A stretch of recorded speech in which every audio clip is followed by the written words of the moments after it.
Arthur Arnold is a conductor who is in demand with orchestras right around the world.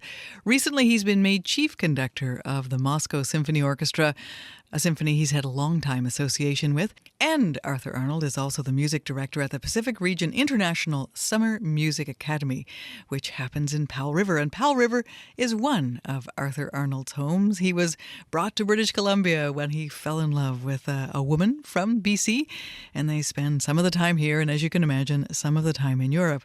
Well, Arthur Arnold dropped by the studio this week as he was on his way from his home in Powell River to the stage in Moscow. Thanks so much for making time en route, as it were.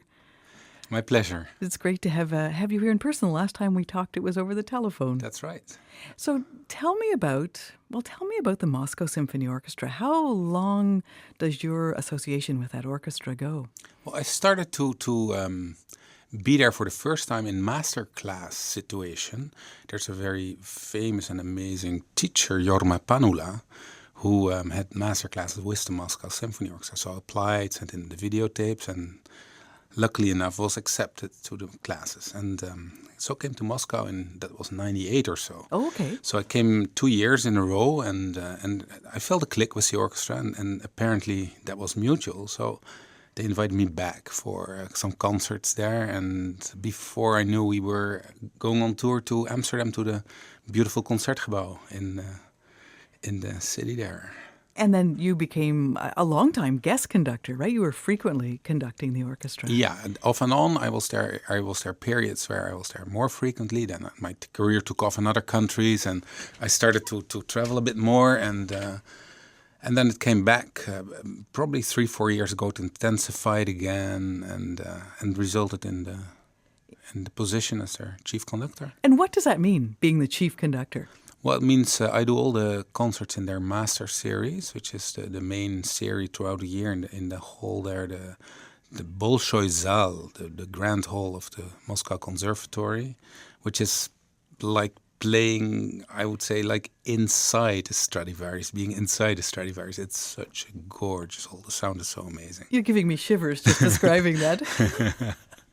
It must be beautiful too. Is it a beautiful hall as well? It's beautiful. It looks beautiful. It's just recently renovated, so it looks really tip-top. But the sound is the most special thing about it. Has this become a dream to you over the time of working with that orchestra, to be named a chief conductor? I'm not sure, I think every time I was there, it was just very special. Hard work too, I mean, you have to get 80 people up in shape in a short time to do 2 great performances. But it's always been so exciting to be in that crazy city that has 20 million people, like 2/3 of the population of Canada is gathered there, And it has always been just the moment was so exciting. So I don't think I was looking so much in the future, but it happened. And yeah, it's great. The audiences there, I think, from the little that I've read or know, the audiences are very sophisticated musical audiences, aren't they? That's absolutely right. You're absolutely right. I guess Stalin kicked people out of church, and by doing that, into the concert halls, and there's a huge tradition of music. Also, music education is I mean, people are drilled there still, and the level is amazing. The sound of strings, for example, there's this real Russian sound, hard to describe in a microphone in a studio. You have to hear it, but it does give shivers, and it's such a rich base to work with, and to from there create other colors in the orchestra palette, in the possibilities of sound that you have as a conductor. It's interesting then. It must be to stand between that audience with that level of knowledge in the audience, and then with the orchestra with that, like you say, that Russian kind of depth of experience. It must be an interesting place to be between those 2 groups on stage. Yeah, in the earlier days, before the renovation, actually, the conductor's room had all these old portraits of the Russian masters, like Shostakovich, like Prokofiev, like Richter, like Rostropovich. They're all dead now, right? And that made me realize, wow, I'm standing on shoulders of giants, of musical giants, and it gave me a feeling of privilege to be there and you know, how to describe this? When you think about the power of music and well, maybe we as musicians are have the gifts, if you want, to do this, right? So it's almost obligations doesn't sound right, but it is a calling that you have to do this, and you do it for others. You know, I would like to make this comparison. Imagine that in order, you know, think about a symphony, a masterpiece that's written maybe 100, 200 years ago. It's written today as well. But let's take one of the Beethoven symphonies as an example. And it's in a book, right? So I can open the book for you and you can see the notes. And that is the masterwork. But that doesn't do it. No. Right? So imagine all these people that have that are initiated to read this secret language, and not only read it, but to actually translate it into a physical action that produces sound, and they can all do it exactly at the right time, everybody in their own little role. And at that moment, there is that masterwork, and it only exists in that moment in time. You know, that's so amazing to me. And that gives such a powerful feeling. Imagine you can only see the cathedral, the Notre Dame in Paris, when there are so many people there to create it at that very moment. That's kind of what it is, right? That's such an interesting, when you say it like that, it's so extraordinary that it doesn't exist except between the covers in any kind of way until everybody gathers to make it. Yeah, and then only in that moment in time, that one note only sounds at that very moment. And even when you try to capture it on a CD, when you play the CD, that one note only sounds that very moment. So that makes music so exciting.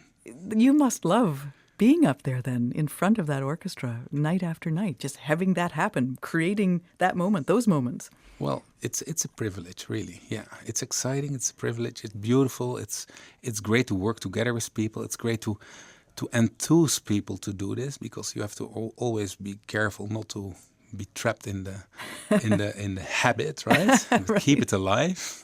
Well, it will be the same for you. Saturday, weekend after weekend, doing this show for so many years, right? You have to keep alive and set your goals to inspire others. That's basically what you do too. Oh, thank you, Arthur. You mentioned about clicking, the whole idea of clicking with an orchestra, a conductor in an orchestra. Mm-hmm. What is that? What's involved in that? Yeah, you know, I wish I had the answer, and then maybe I could do it with every orchestra. I think that's that miracle, that chemistry between people. That why does it work? Is it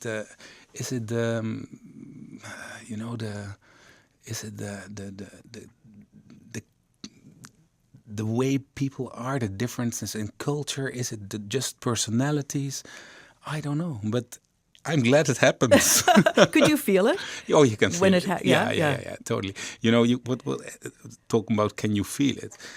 What is really exciting when there are these moments during a concert where the concentration gets really, really, it grows. You know, and where the music, for example, culminates in something, and then there's this one line of nothingness and idle air, and then you can feel that the orchestra and the audience and everybody gets this concentration, and it creates this silence, and there it happens, you know. Then you know, now it happens.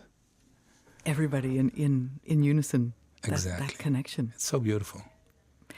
What happens when it doesn't happen? When you go to perform with an orchestra, when you go to conduct, and you don't have that? Or does it always happen? I don't know. Well, you know, of course, to make music is a very active thing, and it needs a lot of concentration, a lot of brain, and a lot of knowledge, and doing the right thing in the right moment. And so, even when it doesn't happen, something happens, right? Because there is this fantastic music that is sounding. I mean, that does something with me, at least, you know? It's so beautiful. Such a strong medium. So even if you don't have that absolute click, at least you're all still on the same team anyway. Well, you have to. Yeah. There's no choice. Get down and right? do it. Yeah. Exactly. So this will be your first concert now as chief conductor, right? Yeah, that's right, indeed. Yeah. Will that change anything? I don't think so. No. And Not where- for me. It's just about music. And What where- is the title? Come on. It's just a sign on your door, right? Ah. And where are you heading first, though? You're stopping somewhere on the way. Yeah, I'm on my way to New York for 2 days to visit Juilliard, Manhattan School of Music and Mannes Institute of Music, called the New School now. Yeah. Right. So that's in Powell River we have this amazing symphony program. Students from all over the world come to Powell River to actually get a training in how to play in an orchestra. And not only that, but most importantly, in my eyes, is we train them how to do an audition, how to be best prepared for an audition. The critical entry point, right? Totally. Yeah. That bridge between your being a student and becoming a pro. And that goes through such a narrow moment where you're filtered out, And for example, there's a job here in the first violins of Vancouver Symphony here, and there's going to be probably 200 applicants that want to play for that job. So people that want to get a job have to be behind the screen. They play for 2, 3, 4 minutes, and then next one comes on stage.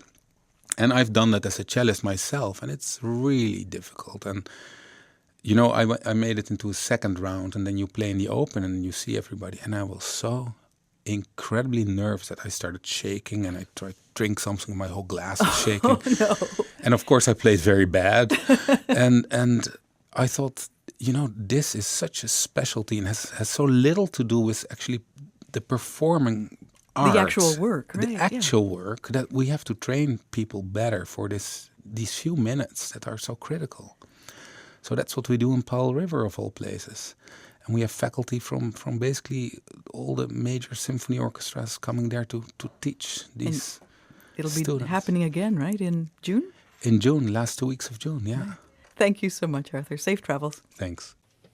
And that is Arthur Arnold. He's chief conductor at the Moscow Symphony, also musical director at the Pacific Region International Summer Music Academy, which happens, as we were saying, this June in Powell River.